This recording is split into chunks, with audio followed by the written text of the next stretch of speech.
অভ্যুত্থানে অংশগ্রহণকারী এই মা বোনেরা তাদের বাসার সন্তানদেরকে পর্যন্ত পাঠিয়েছেন ওই অভ্যুত্থানে অংশগ্রহণ করার জন্য। বাংলাদেশে সরকারের জায়গা থেকে নানান ধরনের প্রকল্প নেওয়া হয়, নানান ধরনের উদ্যোগ নেওয়া হয়, নারীদেরকে তার দায়িত্বশীলতা, রাষ্ট্রে তার অংশগ্রহণ এবং রাষ্ট্রে তার অংশগ্রহণের মাধ্যমে তার যে দায়িত্ব সেটা পালন করার যে জায়গাটা বিভিন্ন প্রকল্পের মাধ্যমে নেওয়া হয়, সেটার একটা প্রকল্প হচ্ছে তথ্য আপা প্রকল্প। এবং এই প্রকল্পের মাধ্যমে কিন্তু বাংলাদেশের গ্রামীণ নারীদের একটা বড় অংশ উপকৃত হচ্ছে। এবং এই নারীদের অনেক সময়ই দেখা গেছে একটা প্রভাবশালী ফ্যামিলির কাছে যাওয়া, প্রভাবশালী রাজনৈতিক জায়গায় যাওয়া এতটা সহজ নয়। যতটা সহজে আমাদের তথ্য আপাদের সাথে তারা কথা বলতে পারেন, আমাদের তথ্য আপাদের সাথে তারা নিজেদের জায়গাটা শেয়ার করতে পারেন, এইটা অনেক ক্ষেত্রেই আমাদের গ্রামীণ নারীদের পক্ষে সম্ভব হয় না।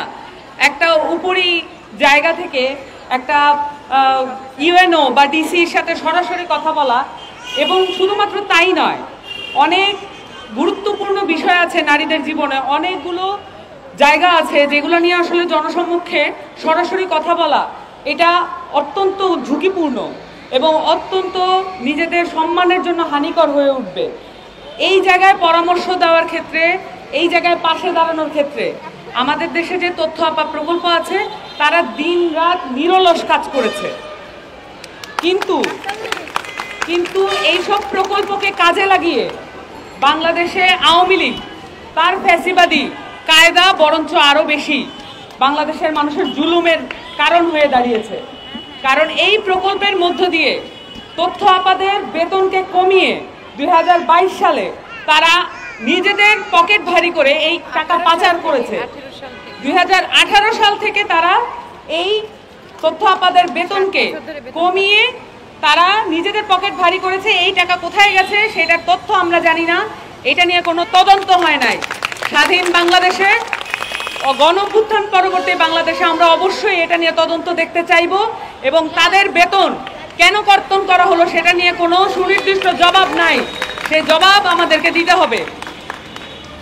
কত বড় বড় পোস্ট আছে সরকারের, কত বড় বড় প্রকল্প আছে, সেখানে বিদেশি কর্মকর্তারা এসে নিয়োগ পায়, সেখানে বিদেশি কর্মকর্তারা বিশাল বিশাল বেতনে চাকরি করে, কিন্তু সেটা নিয়ে কোনো কথা হবে না। এইখানে 10,000, 12,000, 15,000, 25,000 টাকা বেতনের তথ্য আমাদের বেতন কর্তন করে সেখানে প্রকল্পের স্বচ্ছতা, জবাবদিহিতা নিশ্চিত করার একটা ধোঁয়াশা তৈরি করা হবে, একটা আই ওয়াশ করা হবে, এটা আমরা মাইনে নিতে পারি না।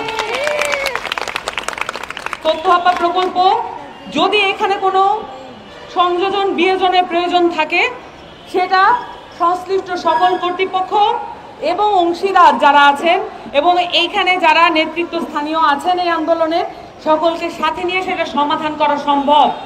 সেটার জন্য শুধুমাত্র সরকারের সদিচ্ছা প্রয়োজন।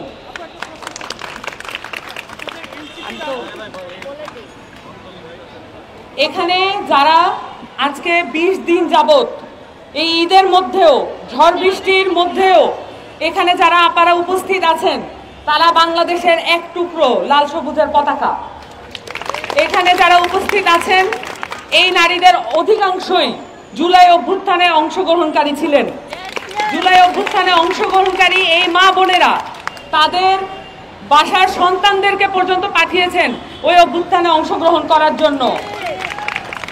এবং এই মায়েদের, এই বোনেদের এই কষ্ট, এই ধরনের অবস্থা, এই প্রেস ক্লাবের সামনে অবস্থান নেওয়া, এটা আমাদের জন্য অত্যন্ত অসম্মানজনক এবং এই অসম্মান থেকে আমরা মুক্তি চাই এবং আমরা অন্তর্বর্তীকালীন সরকারের নারী ও শিশু মন্ত্রণালয়কে আন্তরিকভাবে আমন্ত্রণ জানাবো, আপনারা এখানে সংশ্লিষ্ট সকল অংশীজনকে সাথে নিয়ে এবং এই আন্দোলনে যারা নেতৃত্ব স্থানীয় আছেন সকলকে সাথে নিয়ে একটি সমাধানে পৌঁছান।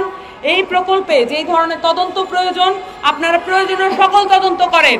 এখানে শুধুমাত্র ট্যাগিং দিয়ে একটা আন্দোলনকে বন্ধ করার কোনো প্রয়োজন নাই। এখানে যদি কোনো আওয়ামী লীগের দোষর থাকে তাদেরকে আপনারা খুঁজে বের করেন, তাদের ব্যাপারে আপনারা ব্যবস্থা নেন। ওনারা বারবার আহ্বান জানিয়েছেন যে এখানে ট্যাগিংয়ের রাজনীতি না করে বরঞ্চ এখানে সদিচ্ছা দিয়ে এখানে বাংলাদেশের অনেক গোয়েন্দা বাহিনী আছে, তাদেরকে নিয়ে তথ্য নেন, এই পরিবারগুলোকে এই ধরনের একটা অবস্থা থেকে আপনারা মুক্তি দেন এবং সকল অংশীদারকে সাথে নিয়ে এটা অবিলম্বে এই জায়গাটা, এই আন্দোলনটা সলভ করার জন্য, সমাধান করার জন্য আমার আন্তরিক আহ্বান থাকবে।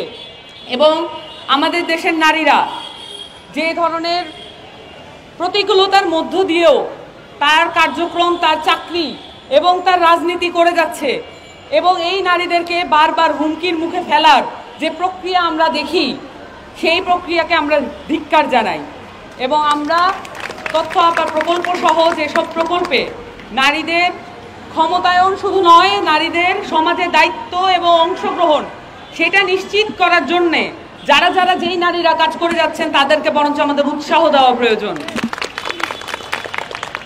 আমি অন্তর্বর্তীকালীন সরকারের কাছে আমার সংগঠন জাতীয় নাগরিক পার্টি এবং আমার নিজের পক্ষ থেকে আন্তরিক আহ্বান জানাচ্ছি, আপনারা দ্রুত এটা সমাধানে বসেন।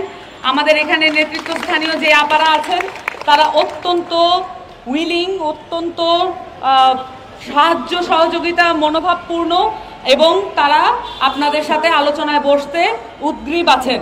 আপনারা তাদেরকে নিয়ে আলোচনায় বসেন, এই জায়গাটা সমাধান হওয়া প্রয়োজন।